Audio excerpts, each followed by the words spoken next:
voici un exemple de traitement par l'exposition d'une question qui n'a pas de réponse à l'heure actuelle. La matière noire. On a mis en parallèle des objets qui tournent. Là, c'est les planètes au cœur du système solaire, d'un système solaire. Il y a une logique, il y a des lois physiques qui font que plus les objets sont éloignés du centre d'attraction, plus ils tournent lentement. Et on le vérifie ici. Ces lois sont les mêmes dans l'univers.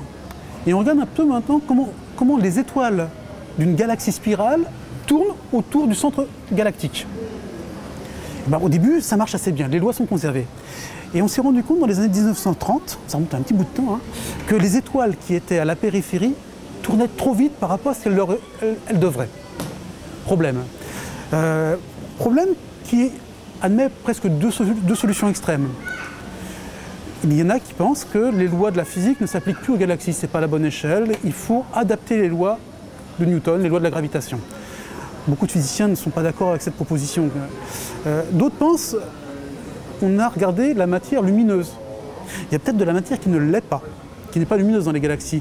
Et cette matière, qui interagissant de façon gravitationnelle avec la matière lumineuse, expliquerait ces vitesses excessives.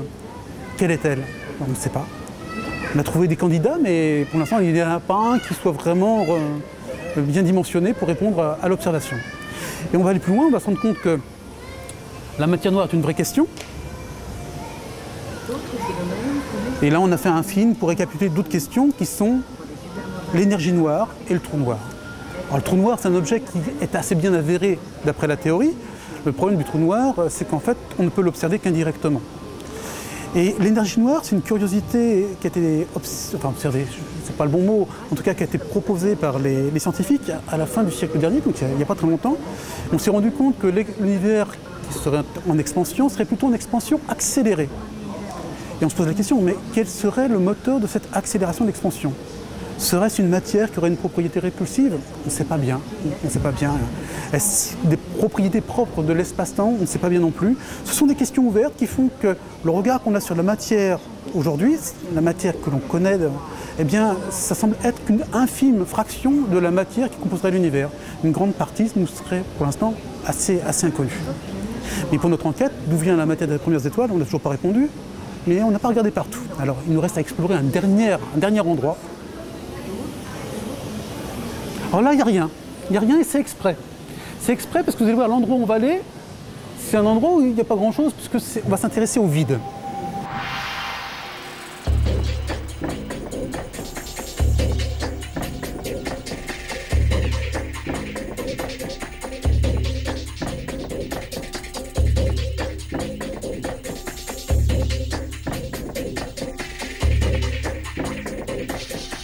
En fait, c'est gouverné par une forme de logique. Les roches de la Terre racontent l'histoire de la Terre. Et après, au-delà, il faut aller dans les étoiles.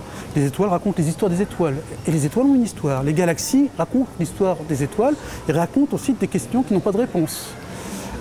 Mais la matière des premières étoiles, d'où vient-elle? Peut-être qu'on n'a pas regardé au bon endroit. Si on a regardé dans les étoiles, les galaxies, là on n'a pas regardé, c'est dans le vide. Voilà.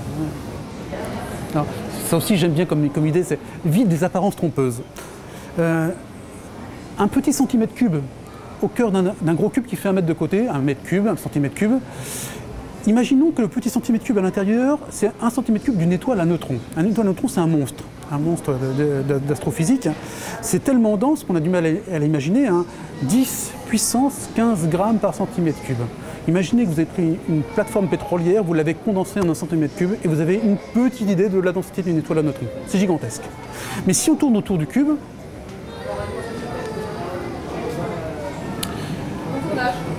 le Soleil, une belle étoile, c'est la nôtre, on se l'approprie. Densité moyenne, 1 gramme par centimètre cube. Alors 1 gramme par centimètre cube, ça je connais, c'est l'eau. Ça veut dire que la densité moyenne du Soleil, c'est comme si c'était une grosse boule d'eau. Et je vais un petit peu plus loin. Là, j'ai ce qu'on appelle une étoile géante rouge, Bételgeuse, un monstre. Le Soleil, plus tard, deviendra une géante rouge. Densité moyenne, 10-5 grammes par centimètre cube. Alors là, ça commence à taquiner un peu. 10-5, c'est quoi comme densité? C'est moins dense que l'air que je respire. C'est-à-dire que le monstre d'étoile qui est dans le ciel, comme Bételgeuse, sa densité moyenne, c'est moins dense que l'air que je respire. Et on va battre, en fait, ces petits records, je prends l'objet le plus peuplé en étoiles de l'univers, une galaxie. Des milliards et des milliards d'étoiles. Je prends le volume qui contient tout cela, je mets tout ce qu'il faut comme trou noir à l'intérieur, et même la matière noire, et je fais le calcul de la densité moyenne, et j'arrive à un chiffre approximatif de 10-21 à 10-23 grammes par centimètre cube. C'est-à-dire que dans la galaxie, là, ce monstre qui est rempli d'étoiles et galaxies a une densité plus faible que le meilleur vide d'air que je suis capable de faire en laboratoire. Il n'y a rien. Il y a plein de choses, mais il n'y a rien. Alors, s'il n'y a rien là où il y a des objets, peut-être que là où il n'y a pas d'objets, alors il y aurait moins que rien, mais il y a peut-être des choses à voir. Alors, et on va rentrer dans un dernier espace qui va être enfin l'espace qui va donner des réponses à la question d'où vient la matière des premières étoiles.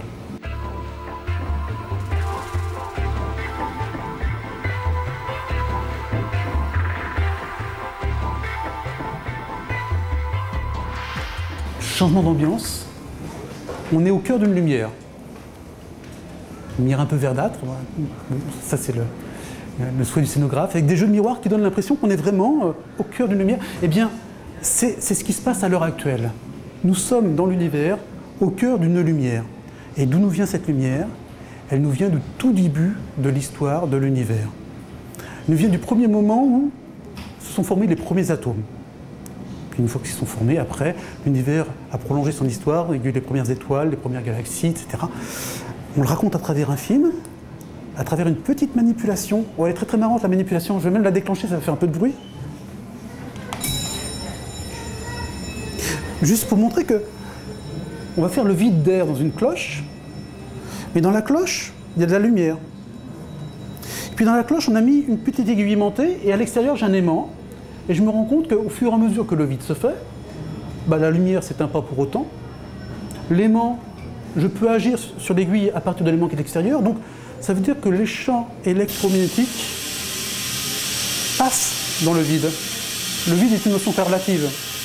Et si je regarde entre les étoiles et les galaxies, et si je m'intéresse à la lumière, je récupère une lumière. Elle est plus visible aujourd'hui, c'est la lumière du fond diffus cosmologique. Et c'est par cette lumière-là que je vais faire le lien avec la formation des premiers atomes de l'univers. Alors cette lumière, les physiciens la travaillent, ont réussi à la faire parler, et ils ont réussi à montrer que l'univers du tout début était peuplé, s'est peuplé d'hydrogène et d'hélium. Ce sont les constituants principaux qu'on trouve dans les premières étoiles et dans les étoiles d'aujourd'hui. Voilà, on a enfin bouclé notre enquête, on sait d'où vient la matière de l'univers. Il ne reste plus qu'à faire une synthèse pour tout remettre un peu dans l'ordre, parce qu'à partir d'aujourd'hui maintenant, il est remonté dans le temps. Là, on est remonté à 13,7 milliards d'années, c'est un petit peu déstabilisant. On va essayer de remettre les choses ensemble pour reconstruire l'histoire.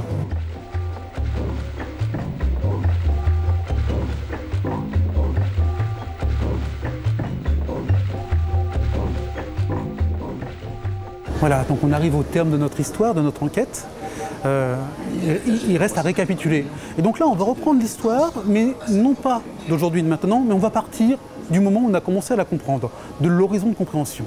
Et donc, justement, de cette formation des premiers atomes, et on va faire dérouler la formation des étoiles, des galaxies, jusqu'à la formation de la Terre.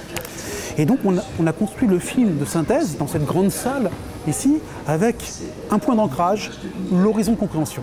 Et on insiste bien là-dessus pour dire que c'est sur cet horizon qu'à l'heure actuelle bute l'observation. Le reste de l'exposition est construite sur des observations, c'est des faits. Il pourrait être réinterprété, mais qu'y a-t-il avant l'horizon de compréhension? On n'a plus d'observation. Mais on a des théories, on a des propositions. Le problème, c'est qu'on ne peut pas les confronter à des observations. Et donc, il a fallu bien distinguer ces deux parties-là pour montrer que l'univers a une histoire, mais qu'il est possible certainement de la faire remonter encore plus avant, d'imaginer d'autres scénarios, mais ces autres scénarios, cette remontée plus avant, elle n'a pas le même poids, elle n'a pas la même argumentation, et on a préféré bien faire la différence pour que les gens comprennent où on en est aujourd'hui, ce qui est vraiment avéré et observé, et ce qui est du registre de la théorie, de l'hypothèse. Quand on a fait cette histoire, on s'est intéressé à des questions de matière, et on a exploré l'espace et le temps. On s'est rendu compte qu'en rajoutant deux autres mots-clés, on pouvait proposer aux visiteurs une autre vision de l'univers, mais cette fois-ci sous un angle différent. Alors les autres mots-clés, c'est force et mouvement, et c'est regarder un petit peu l'univers tel que les physiciens l'ont conceptualisé. Et donc, à la fin de ce film-là, on invite à monter à l'étage supérieur pour retrouver en fait l'histoire de l'univers à travers trois grands moments de la pensée physique contemporaine. Suite de la visite.